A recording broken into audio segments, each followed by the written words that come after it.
સુરત નવી civil hospital નવરાત્રિના પ્રણ લઈને સજ્જ થઈ ગઈ છે। તમામ પ્રકારની ઘટનાને પહોંચી વળવા માટે તંત્ર દ્વારા તૈયારીઓ કરી દેવામાં આવી છે। 9 દિવસ સુધી ખેલૈયાઓ ગરબા રમી માટે ત્યારે નવરાત્રિ દરમિયાન કોઈપણ પ્રકારની ઘટના બને, જેમ કે આગ, રોડ અકસ્માત તેમજ ગરબા રમતી વખતે ઢળી પડતા ખેલૈયાઓ તમામ અનિચ્છનીય ઘટના બને તો તેને પહોંચી વળવા માટે સુરત સિવિલ હોસ્પિટલનું તંત્ર સજ્જ થયું છે। સુરત સિવિલ હોસ્પિટલમાં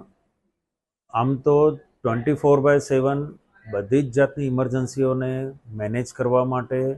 સંપૂર્ણ સુવિધાઓ છે અને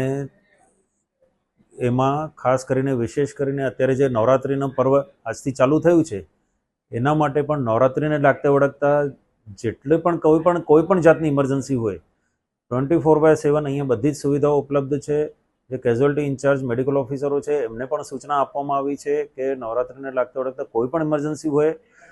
વિવિધ વિભાગોના ડૉક્ટરો સાથે સંકલનમાં રહીને વ્યવસ્થિત રીતે એની સારવાર અપાવવાની છે અને જો ભગવાન ન કરે કોઈ એવી અનિચ્છનીય ઘટના બને છે તો એના માટે પણ સ્ટાફ વધારી શકાય તાત્કાલિક રીતે અને ડૉક્ટરો, નર્સિંગ સ્ટાફ તાત્કાલિક રીતે બોલાવીને સંપૂર્ણ રીતે એ